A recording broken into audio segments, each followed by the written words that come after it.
So, Retro Arms has been around for a while now, haven't they? And a while back I reviewed one of their first products, their trigger. All that being said, I felt like it was about time to review another one of their products. So, I bought this, the Retro Arms version 2 7075 aluminum gearbox shell that is quick change spring guide system. Let's go check it out. So, first thing we're going to look at is actually the box. I'm not going to spend a whole lot of time here obviously because that's not the point of this video.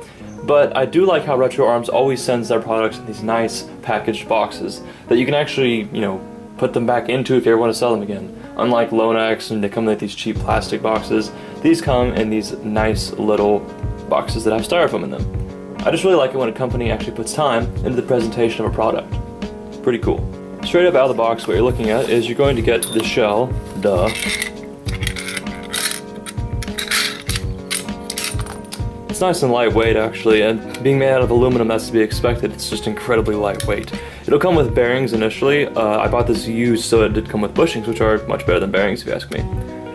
It'll also come with this spring guide that is actually the quick change spring guide for it. It's the specific spring guide for it. Very well made. And then it'll come with a little bag of screws. The gearbox shell is machined out of a block of 7075 aluminum. It's very well machined if I might add as well. The shell is an 8mm gearbox that would normally come with bearings, but like I said, since I got it used, it did come with bushings, which are a heck of a lot better than bearings.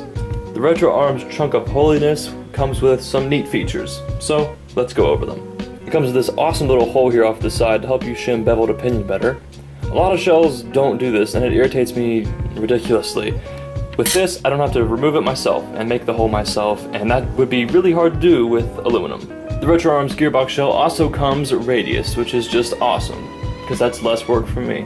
As an additional last minute feature, they added some wider wire channels, so that you can run 14 gauge wire through this just fine. 16 gauge wire almost always does the trick just fine, but the bigger is always better when it comes down to wire. The spring guide it comes with is actually pretty nice. It feels strong, it's made of metal, and has bearings. The perfect QCS spring guide. The screws that come with the gearbox shell are in metric, so that's annoying, but that's to be expected. You get gearbox screws to hold the gearbox down, and you get one more screw for the cutoff lever because they made that one different too. Now, let's see how well popular version 2 parts fit into the Retro Arms gearbox shell. So I've got a plethora of parts here that we're going to check to see how well they fit into the Retro Arms shell. All of these parts fit fine in other team spec gearboxes, so let's see how well they fit in the Retro Arms shell. Let's start with an SHS cylinder head. The SHS cylinder head, also made out of aluminum, fits alright. It's kind of loose in there, which can be a bad thing on high-powered setups. This can cause, because if your cylinder head is facing, it's pushed all the way back, and then a heavy spring hits it really hard, it can cause a little bit too much stress up towards the front, and then this shell could break as a result of a bad part.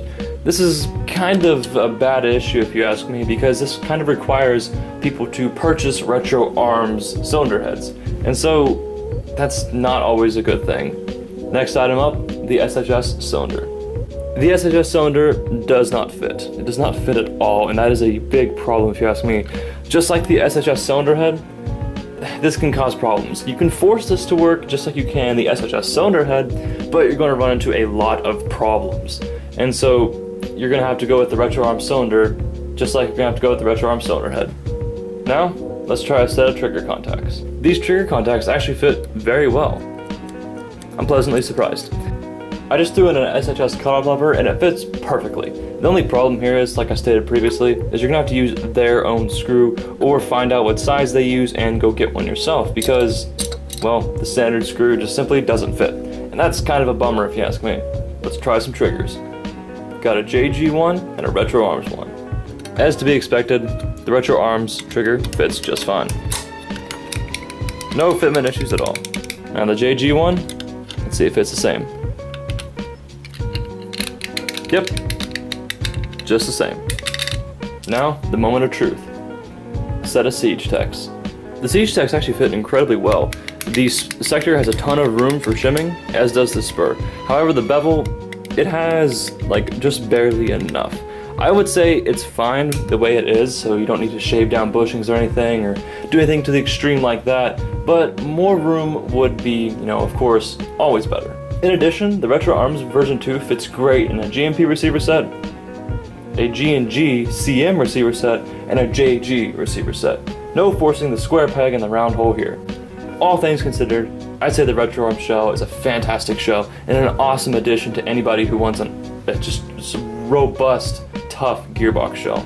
I hope you guys liked this video. It was kind of fun, and it's just a really cool product to review that I've been really wanting to get around to. I hope you guys will join me when I actually install an M190 spring into this gearbox shell and run it in my Barrett. I'm really looking forward to that. That probably won't be for, a couple of weeks, maybe 2 or 3, but rest assured, it will be coming, and I'm super excited to do this build.